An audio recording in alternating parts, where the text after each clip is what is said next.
Hello, habari za muda huu ndugu zangu. Kwenye video hii nitajaribu kuonyeshana jinsi gani ambavyo unaweza ukafix write protection katika USB drive yako.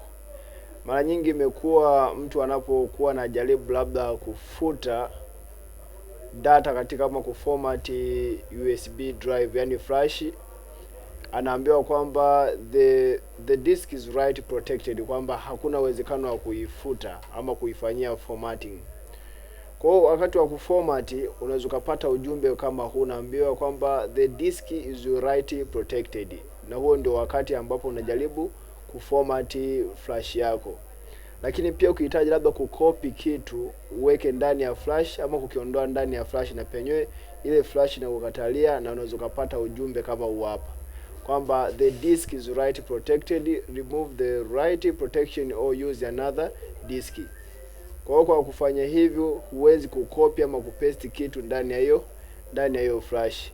Kwa hiyo ili kuweza kufanikisha hili, kuwe na uwezekano wa kuweza kuweka kitu ama kuongeza kitu ndani ya flash, basi fuatilia video hii hapa ili uweze kuona je, ni jinsi gani hasa ambavyo unaweza ukaiformat flash yako na ukaondoa write protection katika flash yako.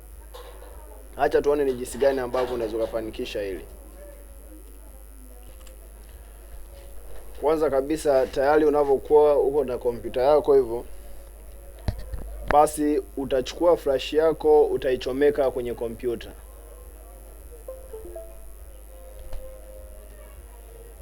Ukishachomeka flash yako, utaona tayari flash yako imesha be detected na kompyuta kwamba flash yako tayari umeshaichomeka. Kwa hata kama nikifungua,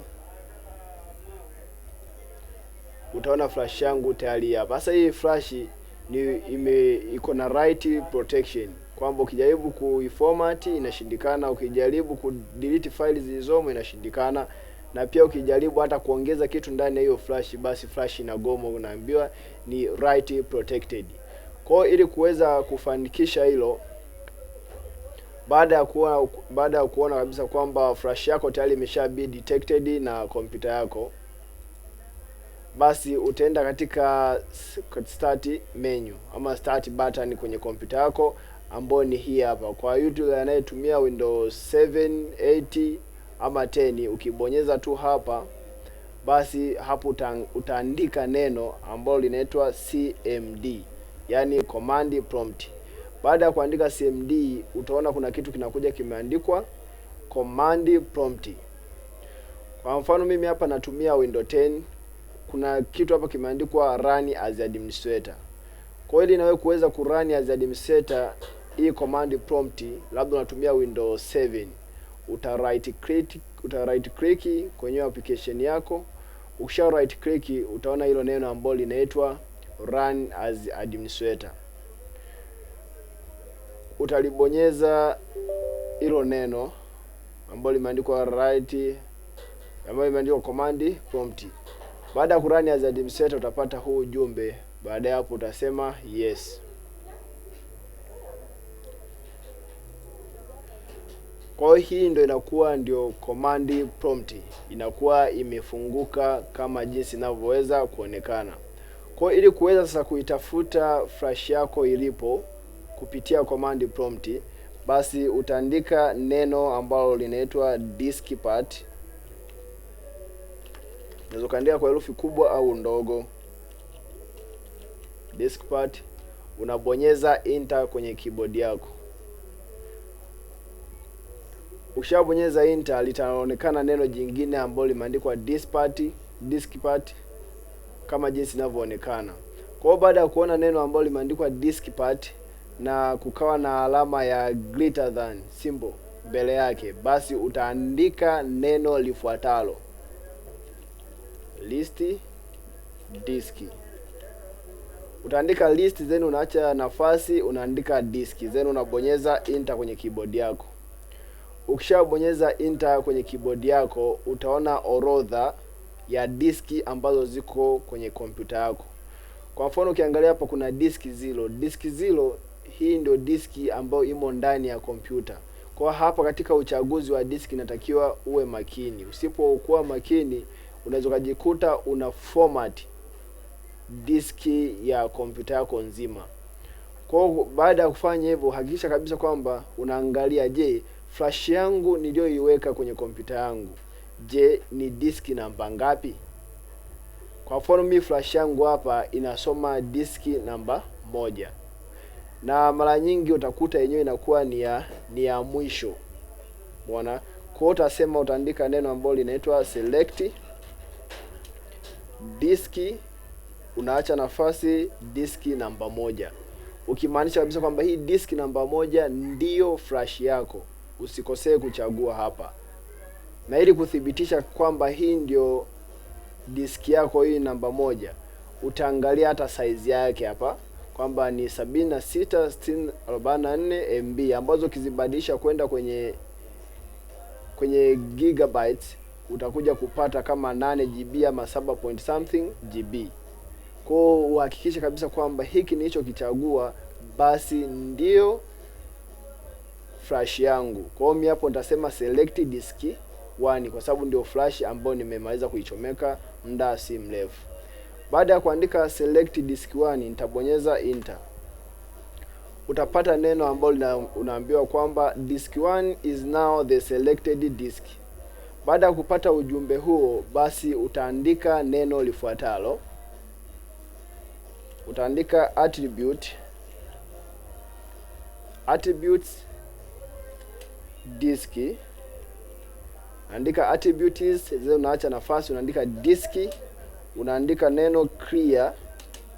Baada ya kuandika neno clear, unaacha nafasi, unaandika read only, unaandika kwa herufi ndogo hiyo read only, na unaacha nafasi ziacha kati ya clear na read only ikuwa na nafasi kama jinsi inavyoweza kuonekana hapo.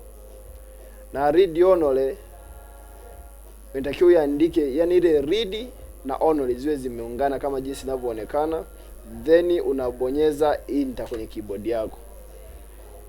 Ukishabonyeza enter kwenye keyboard yako, utaona umeambiwa disk attributes cleared successful, kwamba baada ya kufanya tu hivi, ukishapata tu ujumbe ambao umeambiwa disk attributes cleared successfully, hapo ni moja kwa moja ile write protection kwenye USB drive yako ama flash yako itakuwa imeshaondoka.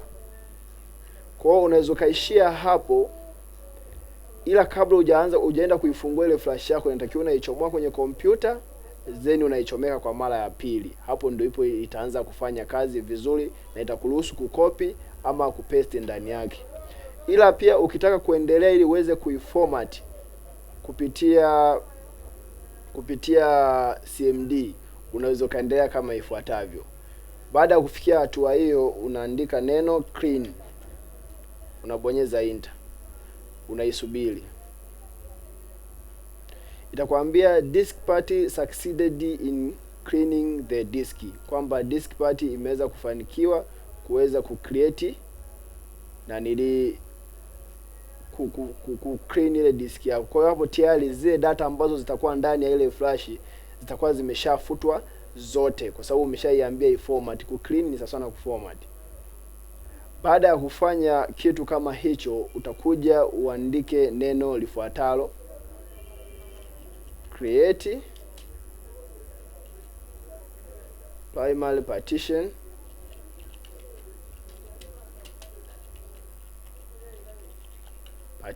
then unabonyeza enter. Hapana, hii unatakiwa uandike ni create partition primary. Ukishabonyeza hapo, utapata ujumbe ambao umeambiwa disk party succeeded in creating the specified partition.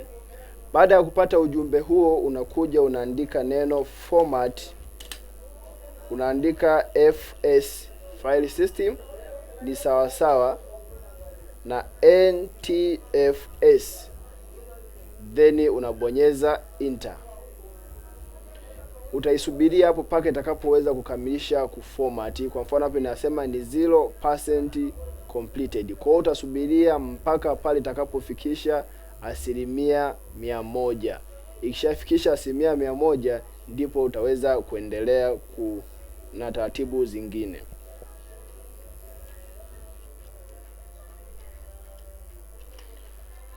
Baada ya hapo unaweza ukaona sasa hivi imefikia 98% na hivyo inaelekea kuweza kukamilisha.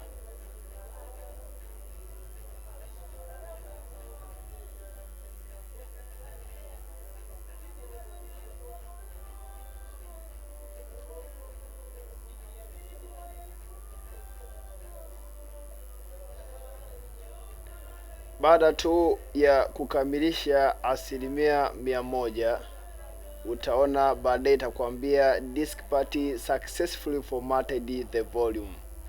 Baada ya kufanya hivyo, utaandika neno assign letter, unasema ni sawasawa, unatoa herufi yoyote labda M. Mbona baada ya hapo unabonyeza enter. Utaambiwa kwamba disk party successfully assigned the drive letter or mount point, na utaona kuna ujumbe hapo, USB yako imeshapewa jina ambayo ni M. Baada ya hapo utabonyeza exit.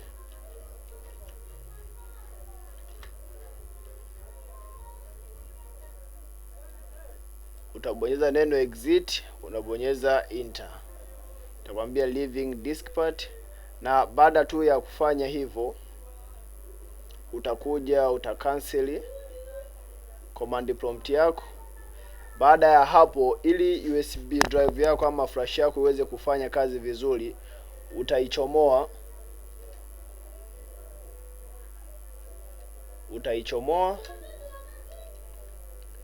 then unaichomeka kwa mara nyingine.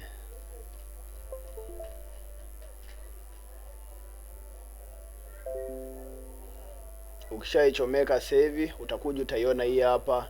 Save unaweza kaifungua, na pia hata kama ukisema kukopi kitu, basi unaweza ukakikopi kwenye USB drive yako ama flash yako na ikakubali.